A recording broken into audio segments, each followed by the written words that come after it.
Hey, welcome to Viking Preparedness. I am Pastor Joe Fox. Going to talk today about what it takes to be part of a tribe, a mag, a team, a crew, those kinds of things. And before I get started, but related to that, is a big thing it takes is patience, understanding, tolerance, humbleness, humility. All those things in my mind are kind of wrapped together.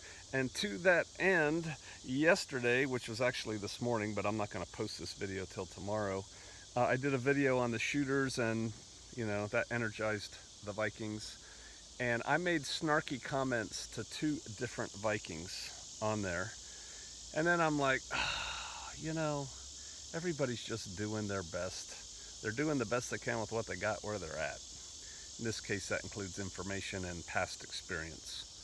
And so I removed those comments, and I wrote those two Vikings a message, and I said, hey, I apologize for my snarkiness. You got to do that. Things aren't going to get easier. As we move forward in what I see is starting to play out big, there's going to be more tension, more pressure, more emotion in the mix, and we all need to take a step back before we engage with each other. Most of us are we let our stress out, but it's the same thing as fighting, right? We're all on this ship together, this long ship. We're all going to hit that beach together and conquer that village together. But we got to be together. So let's not fight each other. And that includes you fighting your family, and you fighting your crew, and you fighting just take a step back before you engage, before you let your emotions take over. And I failed in that yesterday on two different comments. I just shot back. It's what they want, right? Amp up the noise, amp up the noise, amp up the noise, get the mice all running around, and they start fighting, and they start eating each other, and then they kill each other. Ooh, no more mice. Let's not play that game. All right. What it takes to be part of a mag, a team, a crew, besides what I just talked about. Let me set up the stage by telling you about my week last week. I've told you before that I am an INTJ, India November Tango Juliet. And if you don't know what that is, you can go and Google and read all about my personality. And then when you think about the videos that I do, you'll be like, oh yeah, PJ's a classic INTJ. But amongst other things, what that means is I'm fine in front of people. I can stand up in front of people. I can stand up in front of you on this camera. It's fine. But then when I'm done, I need decompression, alone, me time. I don't need you in my head. I don't want to talk to anybody. I don't want to be with anybody. Sister Kate is not involved in anybody. She's part of me, so she's fine. But I need decompression time. Sometimes I don't get that by the nature of the roles that I choose to fulfill.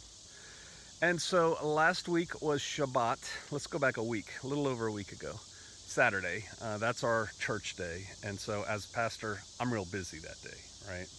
And then usually I like on Sunday, first day, to decompress. However, that's the day that all the shofarians who work also have off. And so you got to do things together, right? So we did things together on that day. And then I think Monday I took a decompression day. I think I did. But then Tuesday was wheat day. And so we had arranged to take delivery because one of the Vikings here offered. And then another Viking said, I can facilitate it. To take a delivery of 10,000 pounds of wheat. And so we organized that. Bear was big in organizing that.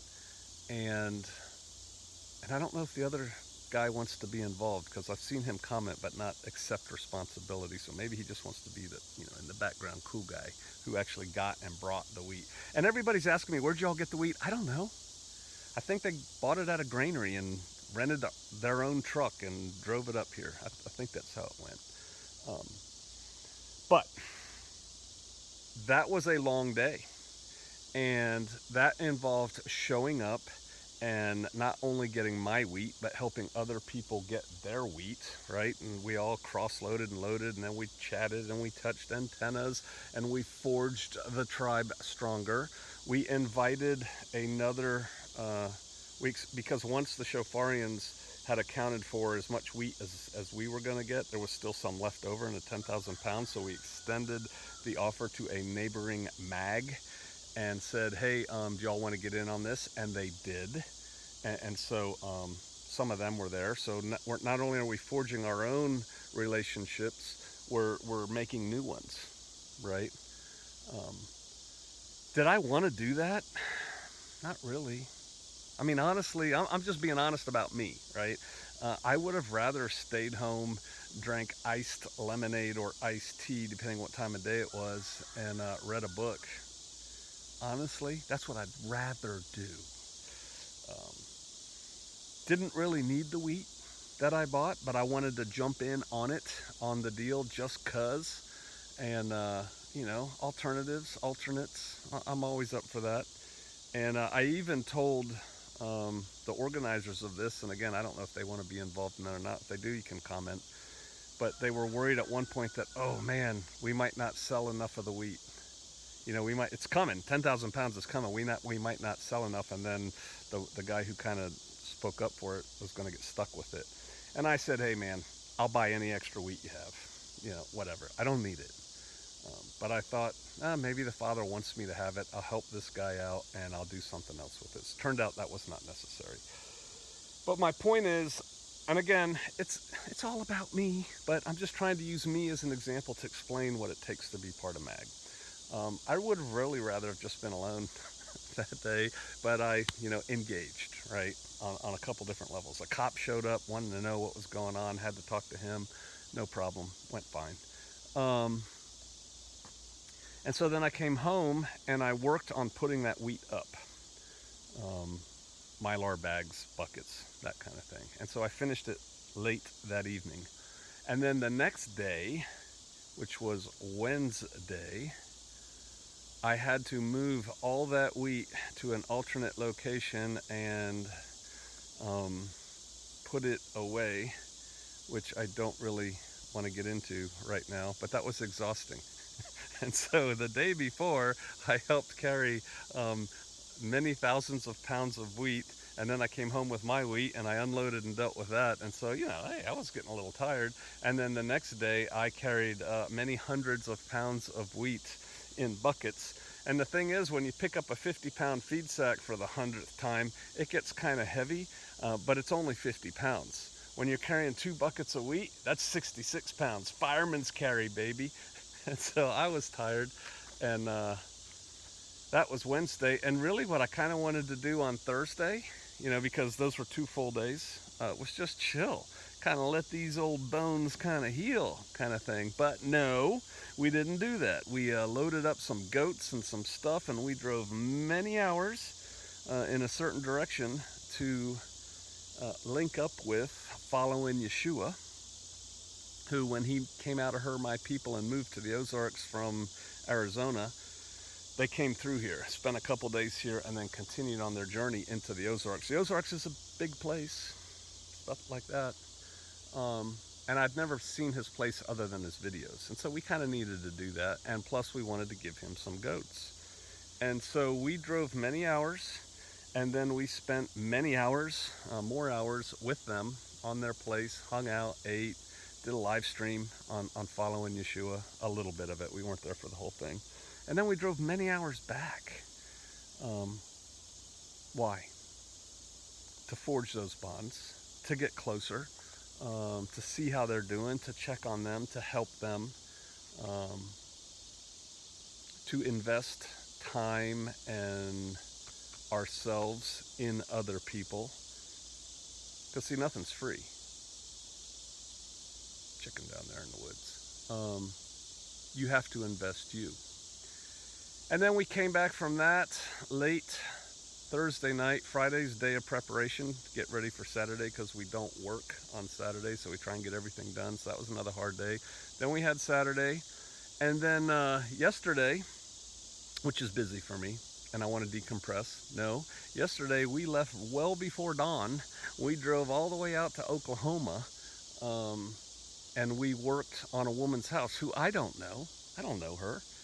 And we worked all day long on this house doing many things. You saw a couple short videos on that. And NWA Prepper has videos. Ozark Geek has videos. My wife, Shofar Sister Kate, has videos. So if you want to feel for the whole thing, you can kind of do that. And it wasn't just Shofarians, but it was many of the Shofarians. And then there were other people there. There were other mags there. There were other people interested in preparedness. Part of the Bear Nation came up from like Florida. And so once again, what was going on there? Yes, we were providing service and we were giving and contributing to somebody who has absolutely no way to ever pay us back, because it wasn't about that. This woman is not going to join a mag, I don't think. She doesn't seem like a prepper to me at all. There's nothing for us in it as far as helping her. But that's not what it was about. It was about doing service. And as I told the Shofarians, a lot of things for us did go on. One, we're helping somebody who has no way of helping us back. And that's just sharing what the Father has given us with other people, right? That's bounty and grace and love, right? For people. So that's good. Number two, the Shofarians were doing something together as a crew that was mildly difficult. It was a long drive in the dark and fog to get there. It was a long, hot, uncomfortable day doing many things, and then it was a long drive home for everybody, right? And so we shared hardship. And when you share hardship with your people, you learn a lot about your people. Matter of fact, Prepping in Progress, met them there. I'd met them before, but I met them there and got to know them better. And they have a channel, Prepping in Progress, which I'm going to be advertising on YouTube here shortly, but you can get a head start. Great couple, just a great couple. And they had done a video a day or two before, and they said the same thing. It's like, hey, this gets us out there working when we're tired and, you know, we're hungry, we're thirsty, we're uncomfortable, and we're working, and it really lets you get a judge of other people, right? How are other people? And I'm proud to report that everybody was cool. Everybody was fine. There was one guy there that was a little bit older, and he couldn't do anything. Physically, he just couldn't. I mean, he couldn't. And but he sat in a chair. He was there, right? He showed up. He talked to people. He was friendly and nice, and we shared experiences and knowledge and wisdom with each other. He had some cool ideas. He's been doing this for a while, prepping kind of thing. He was there. He showed up. He drove a good distance to get there too. Why? To be part of the crew, the tribe, the clan. Again, investing of yourself. And so we help somebody else, we get to work together, which forges tighter bonds. And then the other thing was, we got to work with other mags, or people from other mags. And again, it's forming those relationships and those the groundwork for better future relations. Does that make sense? You gotta play. You have to participate. You have to go. If you just say that, it's like I was a bit flippant, and it was a little mean to those of you who say you can't find a group, but I'm rejecting your excuse. There's nobody around here, I can't find a group, right? And I was kind of like that. And I don't mean to make anybody feel bad, but I mean to kind of motivate you into go do something about it. Go find somebody. Instead of complaining about everybody, look in the mirror. What are you doing wrong? People are people. People are naturally social. We're becoming less social as society goes on, and I think that's a lot by design if you want to get into a conspiracy theory. But you know, anymore, you don't even have to leave your house. You can just order your food and Amazon will bring it in a drone. You don't have to interact with anybody in the meat world, and that's by design. But to form a group, a team, a mag, a crew, you've got to get out there and interact here. You know, I don't know if she wants me to mention this, so I won't, but y'all know her. But a woman, we were getting ready to leave, and I was going to give her a hug, and we were both sweaty. And she goes, "You don't want to hug me, I stink." I said, "I stink too," but we didn't hug. We're like, all right, there you go. But see, that's an uncomfortable world to be in for a lot of people, right? I mean, it's just you out there. you got to do that. You have to invest the time. You hear me say this all the time. Why? Because not enough of you are in groups, teams, mags, crews. You're just not in them. And you make these excuses for yourself, or you allow yourself to believe these excuses that you fabricate, that allows you to not achieve success, excellence. Go do it. Now, some concrete. How? I've told people before, I haven't said it here for a while, I don't think, a great place to find the beginnings of your crew is church. You don't go to a church to find a crew, but these are the people you worship with once a week, right? At least. Presumably, if you're a church-going person, that's pretty important in your life. So you have an area of mutual interest with these other people. Every time I say something like this, I get a comment from somebody who says, my church, and then they just go through this litany of everything that's wrong with their church. And I'm like, why do you go there? There's lots of churches in America. Go find another one. I got a fly buzzing around my open chigger wound. That's why I'm stomping. But go to church. Do community activities. Go do something. My wife came up with something one time, and she probably didn't invent it. But she's like, when one is feeling depressed, go help somebody else. Get out of your own head. Go help somebody else who's worse off. Man, these flies are a mess. I'm going to try and kill that one. Got it. Ha! Go help out somebody who's worse off than you are. Go join a community project. Find out, do you have anybody in your circles that's in Boy Scouts or Girl Scouts? Go and do an Eagle project. Go help. Go do those things. Go invest yourself, your body, into something. Join a bowling league. Join a Friday night shooting league. Go take a class, continuing adult education class. Go volunteer at the local volunteer fire department. Go volunteer at the Red Cross. Go work in a soup kitchen. Go do something with other people. You're not going to find the perfect mag that says, yes, we love you. Come on in. Join our mag. It's not there. You're going to have to be you. You're going to have to show up.